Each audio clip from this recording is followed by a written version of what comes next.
destacar algunos aspectos que podemos estar todos de acuerdo y otros aspectos que nos llaman a reflexionar sobre esta situación. El tema yo le puse riesgos profesionales o salud en el trabajo en Panamá. Y la razón por la cual lo hice es porque riesgos profesionales es una forma de aseguramiento, es un seguro en el contexto de la seguridad social. Y la salud del trabajo no es riesgos profesionales, es la salud integral de los trabajadores, del sector formal o del sector informal. Entonces, riesgos profesionales como aseguramiento, como seguro, es el que tiene que ver con las prestaciones a las cuales ustedes reciben en dinero, en especie, etc. Entonces, ¿qué entendemos por salud en el trabajo? El completo bienestar físico, mental y social de los trabajadores en todas sus ocupaciones. Prevenir todo el daño causado a la salud por estas condiciones, protegerlos en su empleo contra los riesgos resultantes de la existencia de agentes nocivos a su salud, colocar y mantener al trabajador en un empleo acorde con sus aptitudes fisiológicas y psicológicas, y en resumen, adaptar el trabajo al hombre y cada hombre a su trabajo. Entonces, la salud del trabajo comprende los aspectos de salud física, ambiental y social, intelectual, espiritual, emocional y específicamente la de salud y seguridad en el trabajo. Este año, cuando se estaba hablando el día 28 de abril, se tocó el tema de hacia una cultura de la prevención. Construir una cultura para la prevención en materia de salud y seguridad. Sin embargo, la cultura en salud y seguridad ocupacional tiene que reflejar valores. Y esos valores no existen en nuestras empresas. Porque son, primero, la salud en el trabajo como un derecho humano. Segundo, la ética, los valores éticos, morales que debe tener tanto la organización o las empresas con respecto a adoptar los mejores métodos para prevenir las lesiones o enfermedades. La seguridad y la salud en el trabajo es más precisa, pero es un componente de la salud en el trabajo porque tiene que ver con la prevención de accidentes de trabajo y enfermedades profesionales. Pero lo que me interesa es lo que vean abajo. La salud y la seguridad ocupacional no puede desarrollarse si no hay la contribución de distintas profesiones. Deben trabajar ingenieros, médicos, higienistas, personal de enfermería, psicólogos, trabajadores sociales. Esto es importante porque esta es una de las objeciones que hace la CAPAC, por ejemplo, y muchas empresas con respecto a querer resolver el problema de una manera uniprofesional y no incorporando un equipo de trabajo. Desde la perspectiva constitucional, el artículo 109 dice que el Estado tiene la responsabilidad de velar por la salud de los trabajadores de todos los panameños, derecho a la promoción, a la protección, a la conservación y rehabilitación. Y la obligación de conservarla, entendida esta como el completo bienestar físico, mental y social. Eso dice el artículo 109. Entonces, ¿por qué en los ambientes de trabajo no hay un completo bienestar físico, mental y social de los trabajadores? Es una primera reflexión que hay que analizar. El artículo 110, numeral 6 de la Constitución, señala que es deber del Estado regular, fíjense bien, y vigilar el cumplimiento de las condiciones de salud y la seguridad que deban reunir los lugares de trabajo, estableciendo una política nacional de medicina, higiene industrial y laboral. No existe la política.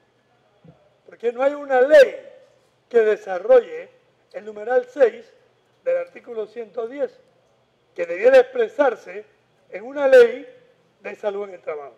No existe. Y la que está en la asamblea tiene como 18 años de estar en la asamblea y no se ha movido, así que hay que actualizarla.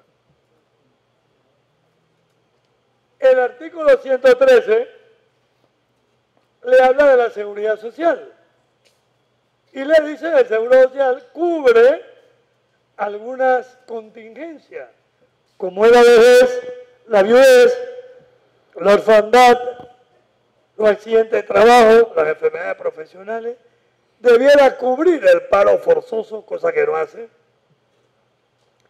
y otras contingencias que puedan ser objeto de previsión y seguridad social. Y que el Estado creará establecimientos de asistencia y de previsión social para las personas menos favorecidas, indigentes, etc. Eso dice nuestra Constitución. Eso es importante saberlo y luchar porque eso se aplique.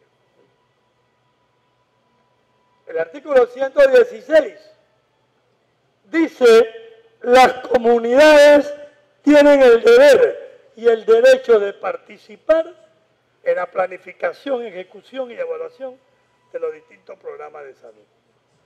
Estoy casi seguro que ustedes jamás en su vida lo han llamado para planificar, ejecutar y evaluar los distintos programas de salud que el Estado ejecuta, llámese Caja de Seguro Social, llámese Ministerio de Salud.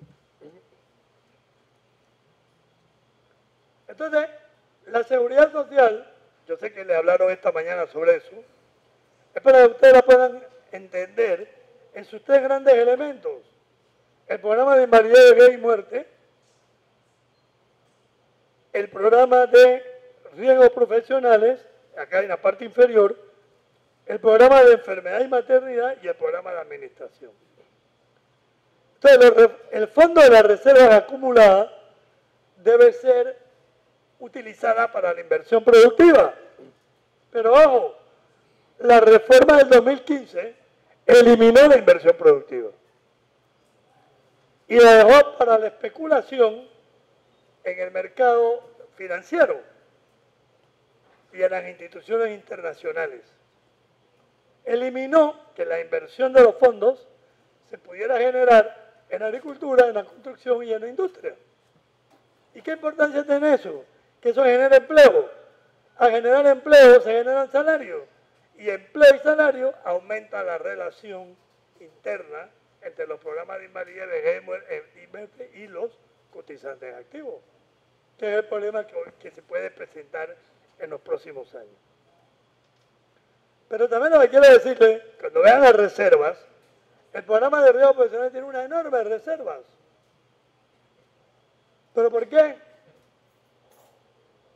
Porque todo el gasto lo asume el programa de enfermedad y maternidad y el programa de pensiones. Entonces hay un desequilibrio económico entre los distintos programas de la caja y eso hay que ponerle atención.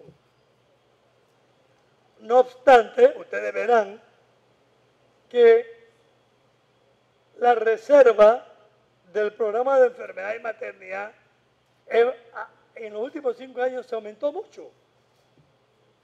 ¿Pero por qué?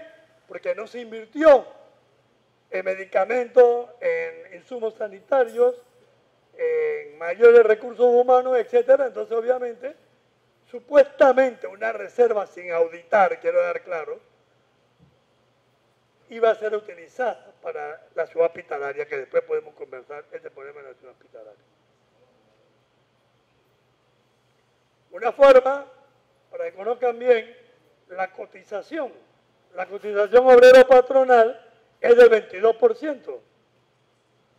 En el programa de enfermedad, los obreros cotizan el 0.5% y el empleador el 8.25%, lo cual lo que va asignado al programa de enfermedad y maternidad es de 8.75%. En el programa de invalidez y muerte, el trabajador cotiza 9.25, y el empleador 14.50 para una cuota asignada de 13.75%. ¿Qué concluyo con esto? Que supuestamente el programa de salud lo paga el patrono y el programa de pensiones lo pagan los trabajadores. Sabemos que eso no es así, por los circuitos económicos que la profesora le puede explicar mejor que yo, por lo cual en realidad el trabajador es el que paga todo. Y en el programa de riesgo es 1.7 y nada más lo paga el empleador. ¿Por qué 1.7? Porque ha habido una intención de hacer pagar poco a los empleadores en función de los riesgos que ocurren. Y el programa de administración es 0.8% de los salarios cotizados, y eso lo paga el Estado. Entonces, ¿qué significa eso? Que en los ingresos de la caja entra la cuota obrero patronal y entra parte de lo que el Estado suministra en el programa de administración, que es el 0.8% de todos los salarios caídos, de todos los salarios pagados. ¿Cuál es el marco legal de la caja? Ley 51. ¿Pero qué tiene que ver con los riesgos profesionales? El artículo 134. Porque el artículo 134 de la Ley 51 dice que le corresponderá a la caja fomentar y promover la salud en todos los lugares de trabajo.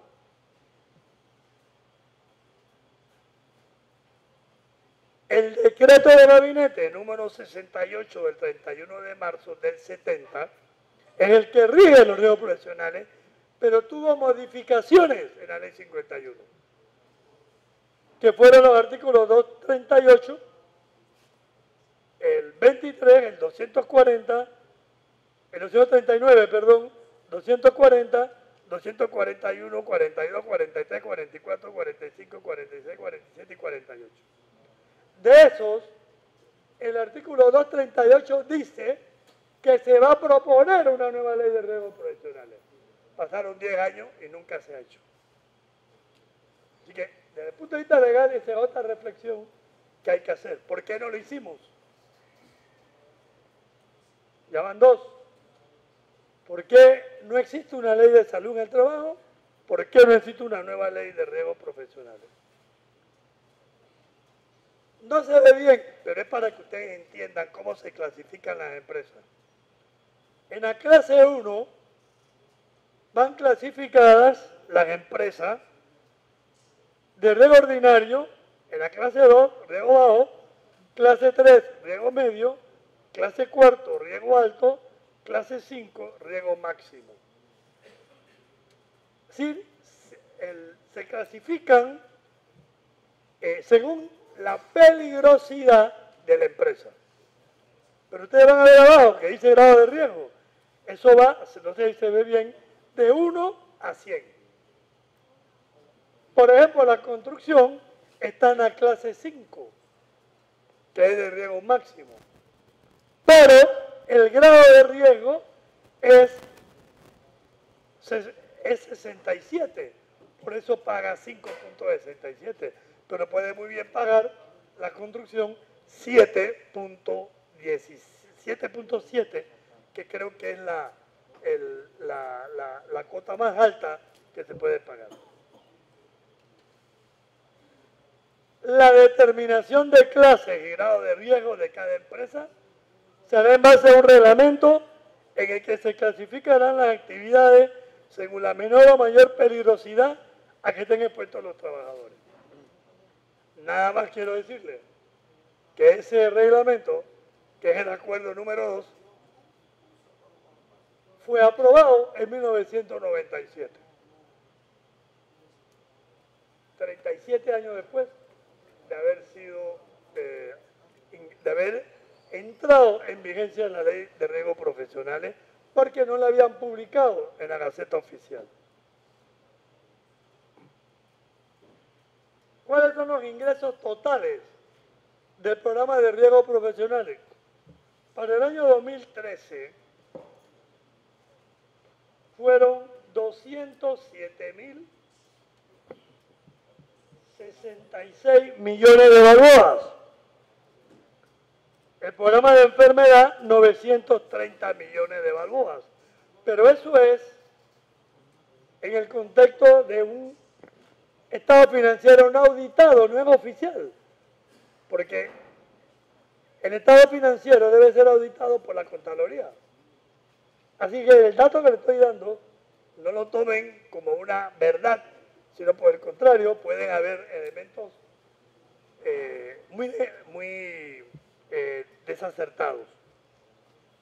Y el programa de invalidez, vejez y muerte tuvo como ingreso ese año 1.170 millones de dólares. Si ustedes buscan los ingresos totales, más o menos entre el 2007 y el 2013, los ingresos de la caja pueden haber estado cercanos a los 12.000 millones de dólares.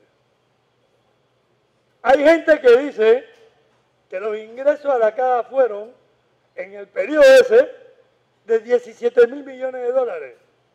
Y entre el 2004 y el 2013 suman más de 20.000 millones de dólares. Eso yo no lo sé. Lo que yo sé es que esa plata no aparece. Y hay que ver entonces por dónde está, si es verdad que esos fueron los ingresos. ¿Cuál es la reserva de la caja para los programas? Bueno, la caja tiene una reserva de 5.223 millones de dólares. Esa es la razón por la cual el capital transnacional y nacional quiere apropiarse de la caja, porque ahí hay 5.233 millones de balboas, de los cuales 1.934 responden al programa de pensiones por sistema definido. Y fíjense que el sistema mixto tiene 679 millones. Entonces, no sé si la profesora les explicó claramente esta mañana que el problema de las pensiones solidarias es que hay mucha gente pensionándose y el ingreso es muy bajo. ¿Hay alternativas para solucionar el problema de invalidez, vejez y muerte? Yo pienso que sí, pero eso lo saben mejor los economistas. La reserva de enfermedad y maternidad, 1.508 millones. Supónganse ustedes que se gasten los 1.000 millones en la ciudad hospitalaria, que es lo estimado. Quedan como reserva 508 millones. Y el ingreso anual promedio en cuotas para el programa de enfermedad y maternidad andan 600 millones de dólares. ¿Cuánto cuesta mantener la ciudad hospitalaria? 400 millones de dólares. Por lo tanto, no habría tanta plata para tanta gente. Así que el interior se queda con las instalaciones destartaladas, mediocres, con tecnología atrasada, porque no va a haber dinero para poder mantener el resto de las instalaciones desde el punto de vista de la infraestructura y de la tecnología. Entonces, por eso es que la ciudad hospitalaria es un crimen a la salud pública de este país. El programa de riesgos profesionales tiene 508 millones de dólares de reservas, siempre sin auditar. ¿Qué pretenden hacer? O pretendía hacer el gobierno anterior. De esos 208, sacar 200 para la ciudad hospitalaria. Y del programa de enfermedad y maternidad, sacar el resto para la ciudad hospitalaria. Como si el programa de riesgo no requiriese fondos, pero por supuesto que lo tiene. ¿Dónde están los laboratorios de prevención de riesgo en Panamá? No existen. ¿Dónde están los centros especializados en rehabilitación para los trabajadores con discapacidad? ¿Dónde está todo el equipamiento requerido para la investigación de las condiciones y medio ambiente de trabajo? se dice que no hay plata, hay 528 millones. Entonces, esa es una tercera reflexión. Tenemos que pelear, porque de esos fondos surjan el dinero que debe crear un programa nacional de salud en el trabajo con todas las herramientas para que funcione como tal y se puedan hacer los diagnósticos a los trabajadores, que ustedes verán ahora lo trágico que es la situación de los trabajadores.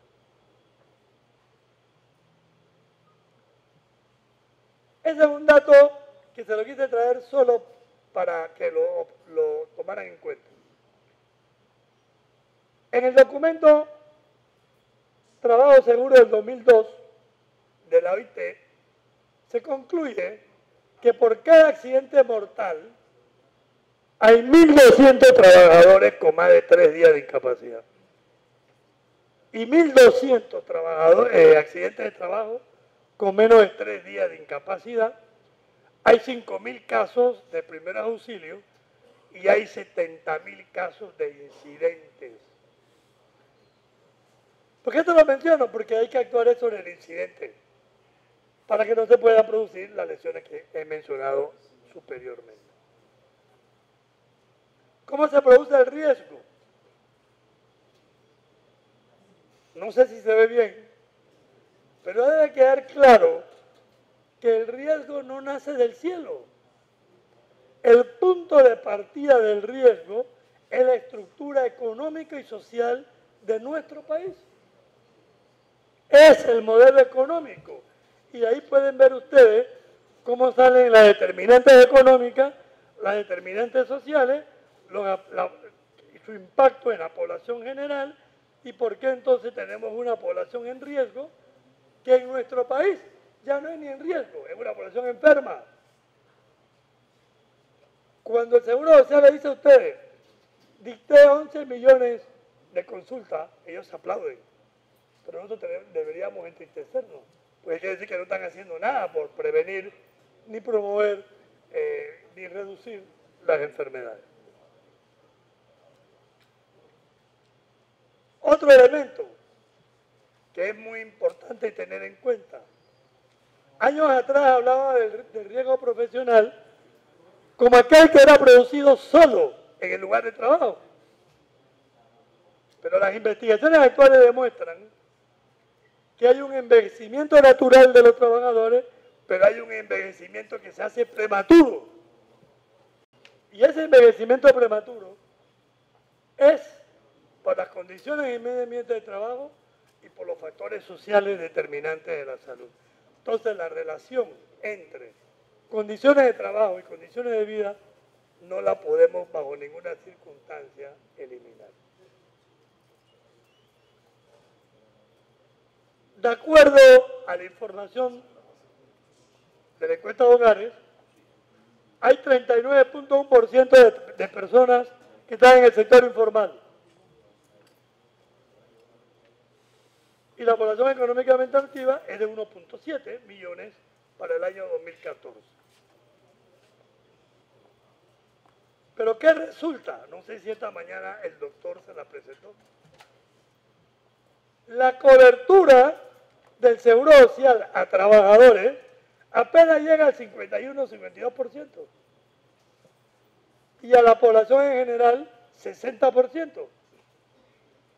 Y están diciendo que la cobertura del Seguro Social es del 80% y que por lo tanto hay que fundirlo con el MINSA porque el MINSA nada más cubre el 20%.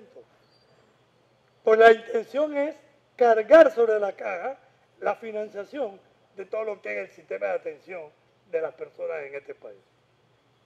Yo no sé si lo voy enredando porque le voy diciendo muchas cosas, pero después viene la pregunta. ¿Cuántos trabajadores están expuestos a riesgo? Ahí lo tienen. 1.588.000 trabajadores que están expuestos a diferentes riesgos laborales. ¿Y cuáles son? No lo sabemos. No sabemos cuántos trabajadores están expuestos a sustancias químicas, cuántos están expuestos a problemas de inseguridad, cuántos están expuestos a ruido, cuántos están expuestos a vibraciones, cuánto están expuestos a radiaciones, eso no lo sabemos. Entonces, en esto es que debía estar la Caja de Seguro Social interviniendo. Los datos que ustedes van a ver tienen los accidentes fatales, dice Registro Nacional, porque es lo que sale publicado en la Contraloría General de la República. Y fíjense que voy a irme al 2011, en el cual ocurren 57 defunciones de trabajadores por accidente de trabajo. Aplicando el método de la OIT, ese año murieron 231 trabajadores por accidente de trabajo. Y si nos vamos a los accidentes no mortales, el Registro Nacional dice que ocurrieron 9.000 accidentes de trabajo. Aplicando el método de la OIT, debieron haber ocurrido 88.000 accidentes de trabajo. Ese es un registro. Ustedes dirán, ¿para qué sirve? Sirve no solamente para pagar menos, sino que sirve también para decir que no se requieren políticas de Estado en materia de salud en el trabajo, porque hay pocos accidentes y pocas defunciones y pocas incapacidades. Y ya hemos visto la diferencia que hay entre el registro del país comparado con el registro de la OIT. Y cuando me refiero a la OIT, para que estemos claros, me estoy refiriendo a una metodología que ellos han establecido con otras universidades y que han salido publicadas hasta el 2011 para América Latina, por ejemplo. ¿Cuál es mire la diferencia en cuanto a muertes? Basada en los muertos que registra el país por accidente de trabajo, en el año 2011 la tasa fue de 3 muertos, 3.7, por 100.000 trabajadores. Cuando usted usa la metodología OIT fue de 15.7 por 100.000 trabajadores. Hay una diferencia de 12 puntos. Cuando usted busca la tasa de accidentes no mortales, según Registro Nacional, es de 585 por 100.000 trabajadores. Cuando usa la metodología de OIT, son 5.496 trabajadores. ¿Qué significa eso? Que el sistema está registrando apenas el 10% del total de accidentes de trabajo que ocurren en el país. Aquí van incluidos los accidentes del sector informal. Entonces, calcule el 60% de cobertura del seguro social y podría decir que de ese total, el 50 o el 60 es en población asegurada. No sé si me he explicado. Ahí es para que ustedes vean que por enfermedades profesionales, por cada 100 enfermedades profesionales identificadas, hay un trabajador muerto. Y que eso amerita evaluar, esto es muy técnico, la relación dosis-respuesta, pero necesito equipo, si no, no lo puedo determinar. Y tengo que evaluar el tiempo de exposición del trabajador a estos agentes. Entonces, eso se puede hacer. Esto ya no es ciencia ficción. Eso se puede hacer. Hay la tecnología para poder hacerlo. Miren ustedes, enfermedades mortales según Registro Nacional. Del 2000 al 2011, ningún trabajador panameño ha muerto por enfermedades profesionales. Miren ahora el registro de enfermedades profesionales mortales, según el método de la OIT, en el 2011 murieron 739 trabajadores por enfermedades profesionales. Si usted a eso le suma los 231, ¿cuánto tiene? alrededor de 950 trabajadores muertos. Lo estima por 100.000 trabajadores, está aproximadamente un 60-65 muertos, trabajadores que murieron ese año, por cada 100.000 trabajadores. Y en todo el país hay 53 muertos por cáncer en 100.000 habitantes. Bueno, solo las muertes por accidentes de trabajo y enfermedades profesionales mataron en el 2011 cerca de 60 trabajadores por cada 100.000 trabajadores. Entonces, tercera conclusión. Pareciera que en Panamá usted va al trabajo a matarse, a morirse. Pero no es el trabajo el que mata, son las condiciones en que se organiza el trabajo el que mata. Vamos a comparar las enfermedades profesionales no mortales. Según el Registro Nacional, vamos al 2011, hubo 295 casos de enfermedades profesionales en todo el país. Sin embargo, cuando aplicamos el método de la OPS, los enfermos por enfermedad profesional van entre 4.500 y 7.500. ¿Qué significa esta información? Que lo que les sucede a los trabajadores, nadie se ha preocupado por tratar de investigar qué es lo que está sucediendo. Estos son el número de casos de trabajadores que se declaran inválidos, son declarados inválidos. Imagínense que la OIT dice que por cada 1.000 trabajadores debiera haber uno por cada 1.000 deberá ser inválido. Nosotros tenemos 3.2.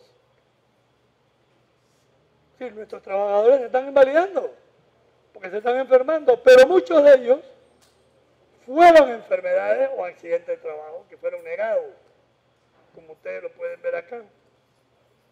Cuando estamos hablando de la invalidez no profesional, fíjense que la tasa es mucho más alta. Y si ahí no lo van a ver muy bien, vemos las causas de invalidez.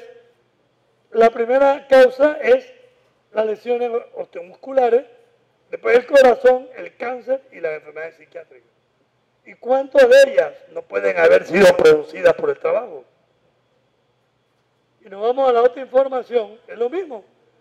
En el periodo de 2003-2008, lesiones osteomusculares, cardiovasculares, tumores y problemas neurológicos y mentales.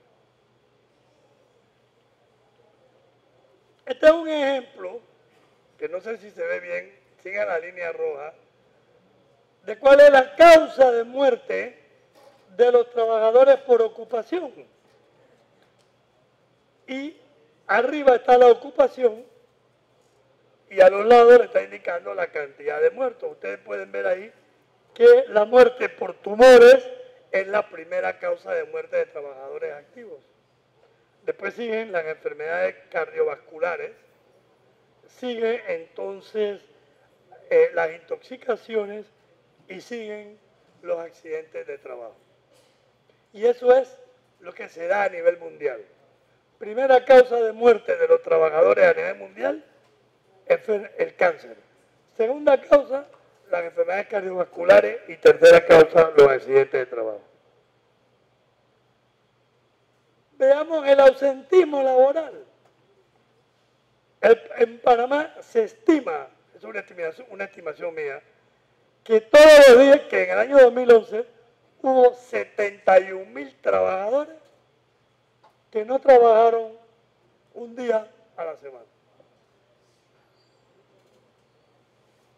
Eso tiene un impacto importante en la economía, pero además hay que saber por qué. Porque puede haber sido por estar enfermo, puede haber sido porque no tiene ganas de trabajar, porque está súper explotado. Hay muchos elementos que entran en juicio allí. El costo, yo lo mantengo hasta el 2009, pero entre trabajadores inválidos, trabajadores con incapacidad temporal, trabajadores con accidentes de trabajo enfermedades profesionales, con su incapacidad temporal y con pensiones, si ven abajo, del 99 del año 2000, suma 1.438 millones de dólares pagados. Cuando el licenciado René Luciani, en el 2005, se oponía a incluir la parte de los riesgos profesionales, ¿te recuerda? Yo le decía, usted espera que la caja pague de nuevo, o los próximos 10 años, 2.000 millones más, cuando todo eso se puede evitar. Entonces se quedó callado. Esto es un impacto económico de los riesgos profesionales, no lo creo mucho,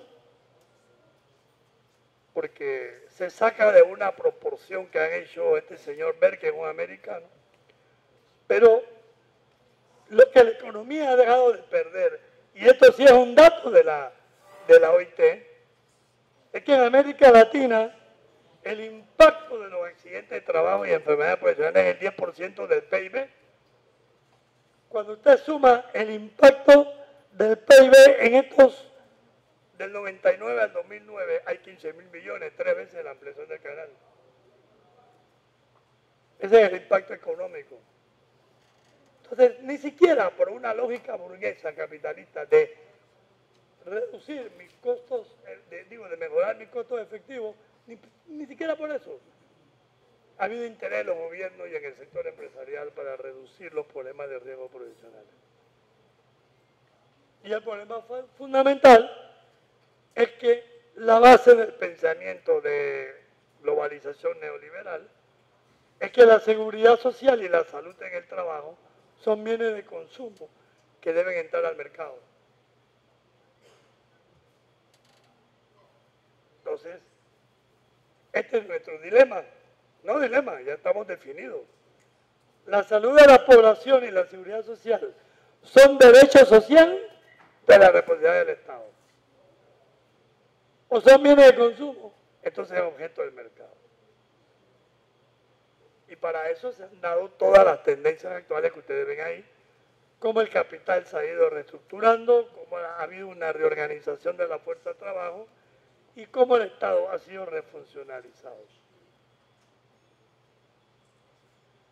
Entonces, ¿qué le pasa a los trabajadores? Bueno, las condiciones en el medio ambiente de trabajo, el consumo biosocial o sociocultural, que son sus condiciones de vida y la forma de intercambio, son los que los están matando y los están accidentando. Entonces tenemos que concluir que las condiciones de trabajo, que es el momento productivo, y las condiciones de vida, el momento reproductivo, son la base de las enfermedades, accidentes y muertes que sufren los trabajadores. Entonces nuestro enfoque tiene que ser integral, ver los dos grandes momentos del trabajo y nuestras condiciones de vida. ¿Por qué es importante en Panamá? Porque según la CEPAL, prácticamente el 80% de la población panameña son proletarios. Son gente que vende su fuerza de trabajo por un salario.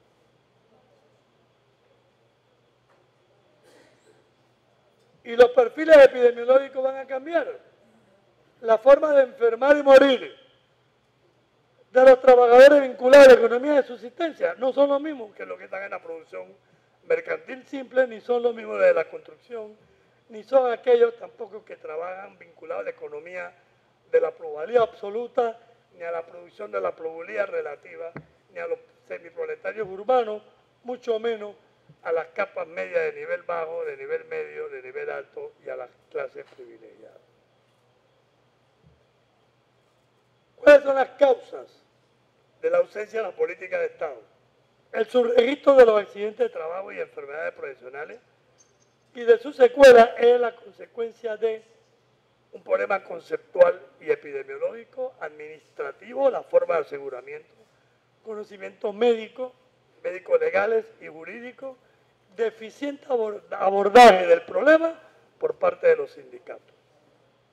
Desde el punto de vista de la salud pública, se le está dando poca importancia al trabajo como un factor fundamental en la producción de enfermedades y y en los riesgos de enfermar y morir. Entonces se considera el trabajo como un problema adicional. Se considera que es un problema del seguro social y no es un problema de la sociedad en su conjunto. El seguro de riesgos profesionales, ¿qué hace? Decía que era un aseguramiento. Subordina las prestaciones médicas a las prestaciones económicas. Entonces, ¿quién decide quién tiene una enfermedad profesional, un accidente? Un inspector de riesgos profesionales, pasando por encima del criterio del personal médico. Predominio de la calificación administrativa, por eso digo, sobre la calificación médica de los riesgos profesionales. Demoran el exceso del pago de las prestaciones económicas. Los trabajadores, cuando ven que le van a pagar en un mes y medio, en 2 meses, dicen, no, pongo por enfermedad común, porque me lo pagan en una semana. Entonces, eso contribuye a su registro. Entonces, la formación médica, los médicos no están formados para atender trabajadores, porque no se les capacita en que el trabajo es una manera que puede contribuir a enfermar y a morir. Entonces tienen un total desconocimiento de los problemas que los trabajadores sufren. Y yo les voy a contar una anécdota antes que terminen de aburrirse. Estando yo trabajando de interno en Puerto Armuelle, me dice un trabajador, yo vengo a atenderme porque un chinche me orinó el brazo y mire cómo lo tengo irritado. Y mi respuesta fue, este tipo me está llevando el tiempo. Cuando me fui a trabajar a ver en la finca lo que pasaba, resulta que el chinche era para comerse el gusano que ataca el banano. Y cuando usted mueve el racimo de banano, el chinche para defenderse, ¡pum!, lo orina. Eso no está escrito en ninguna patología médica. Por eso es la experiencia vivida por muchos trabajadores en el área en las áreas bananeras. Es un ejemplo para que se den cuenta cómo nos formaron. La organización de la atención médica, pésima. Ya ustedes lo conocen mejor que yo. Largos tiempos de espera, etc. El informe médico legal descansa solo sobre la medicina clínica y sus aspectos legales, pero no se hacen estudios mucho más profundos al respecto. No hay una normativa, no hay una reglamentación sobre los servicios de prevención. Los procedimientos administrativos riñen con la ley de riesgos profesionales o el Código del Trabajo. La tabla de enfermedades profesionales es obsoleta. Hay la inexistencia del servicio médico idóneo para la calificación y clasificación de las lesiones de origen profesional. Y por otro lado, el Estado panameño no cumple con el Código Sanitario en los artículos 2008 y 2011. ¿Qué pasa con los sindicatos? ¿Cómo ven el problema de la salud en el trabajo? Bueno, predominio de un enfoque economicista de la salud, que es la venta del riesgo. Yo trabajo en un área donde hay radiaciones, pero tú pagas de más, como si el pagar más fuera a evitar que se pudiera enfermar o morir. Primitivo enfoque de la prevención, solo sobre equipos de protección personal.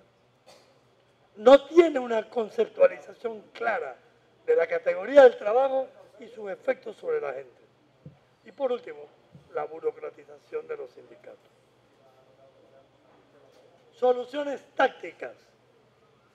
Nueva ley de riesgos profesionales, reforma del acuerdo número 1 y número 2, elaborar un reglamento general de las prestaciones médicas y de salud en el seguro de riesgos profesionales, nueva tabla de enfermedades profesionales, nuevos criterios y baremos para el cálculo de la incapacidad permanente e invalidez no profesional, clasificación de empresas en función de la acción preventiva y producir un sistema de información de salud en el trabajo. Los nuevos enfoques, ya para estoy terminando, aunque ustedes no lo crean, provienen de los gringos. Porque ese enfoque de salud integral de los trabajadores lo han desarrollado el Instituto Nacional de Salud y Seguridad Ocupacional de los Estados Unidos. Y se lo voy a leer textualmente lo que ellos dicen. Gracias a la emergente evidencia científica de la actualidad, se reconoce que tanto los factores relacionados con el trabajo como los factores médicos, más allá del ámbito laboral, influyen en forma conjunta en muchos de los problemas de seguridad y salud que enfrentan los trabajadores y sus familias. Según el enfoque tradicional, los programas de seguridad y salud en el trabajo se han tratado de forma separada. Los programas de protección de la salud se han concentrado esencialmente en la seguridad, en reducir la exposición del trabajador a los factores de riesgo que provienen del propio ambiente de trabajo. La mayoría de los programas de promoción de la salud en el lugar de trabajo se han centrado exclusivamente en los factores del estilo de vida. Y existe un creciente volumen de información científica que respalda la eficacia de combinar estos esfuerzos, es decir, la protección de la salud en el trabajo y la promoción de la salud, por medio de intervenciones en el trabajo que integren ambos programas. Eso lo dice el Instituto Nacional de Salud de los Trabajadores de los Estados Unidos, que se lo plantea porque es un planteamiento que me parece que es importante, porque eso es lo que está de moda ahora.